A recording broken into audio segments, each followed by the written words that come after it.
Okay, guys, this is part 2 of the friendship video, being a friend. Basically, be choosy about who your friends are. It's an honor to call yourself or someone else a friend. And a Christian thought that I have is that part of being a friend and giving is not expecting anything in return, not holding a grudge, and not keeping score with your friends, such as I paid for dinner this time, you need to pay for dinner that time, or keeping score and keeping track really to me doesn't equate giving from your heart and not expecting anything back, and trying to let things go and not hold a grudge when somebody offends you and they don't mean to.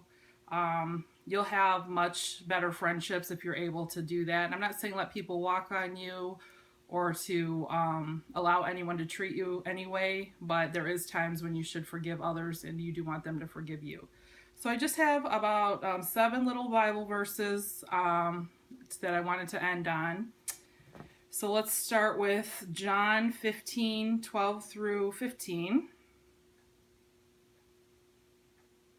And that says, "It is my commandment that you love one another as I have loved you. Greater love has no one than this, that someone laid down his life for his friends. You are my friends if you do what I command you. No longer do I call you servants, for servants does not know what his master is doing, but I will call you friends." So this is what Jesus said to his disciples. They're not his servants, they're his friends. And if you kind of read through it really well, they're saying it's no greater love than to call someone your friend. And when you call someone your friend, you're equal with that person. You're not above them or below them. So that's really great. The second one is Proverbs 13:20. "Whoever walks with the wise becomes wise, but a companion of fools will suffer harm." So what this is saying to me is when you're friends with somebody and you're hanging out with them, if you hang out with people who are bad, they're going to influence you in a bad way. And if you hang out with people who are wise, you're going to become wiser. So it's kind of like that, be careful who you choose to be your friend piece. Proverbs 22:24 through 25. "Make no friendship with a man given to anger, nor go with a wrathful man, lest you learn his ways and entangle yourself in a snare." So what they're saying is if you're hanging around somebody who's angry or could be wrathful, if he gets upset at you, or he could come at you and this could end in a bad way, or you could get tangled up in his anger with somebody else and you don't want to do that. All right, Romans 12:10, "Love one another with brotherly affection. Outdo one another in showing honor." So kind of, you can't be too good of a friend or show too much love to your friend.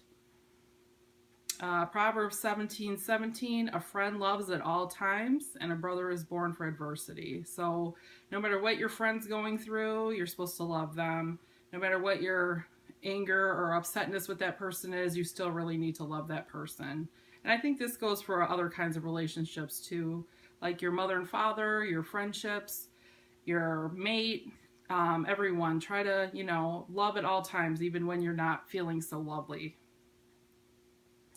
All right, and then I have Job 2:11. Basically, Job, as everyone knows, was going through a really hard time. He felt like he was being attacked or being punished by God, the devil, a lot of things happening in that story. But it says, "Now when Job's 3 friends heard of all the evil that had come upon him, they came every one from his own place. And they had made an appointment together to come to mourn with him and to comfort him." So what they're saying in this is Job's 3 friends heard that he was in trouble. They all made a plan to come together to help him, stay with him, and comfort him. That's what I feel a friend ultimately is. When you're having the hardest hard time, you're going through the worst thing, your friends will come together and be there with you. That shows a true friend. They'll drop what they're doing to help you, and hopefully if you know they're going through a hard time, you'll do the same. So thank you everyone so much for listening this week. Sorry it was in 2 parts, but I hope to see you next week, and I hope you have a wonderful week.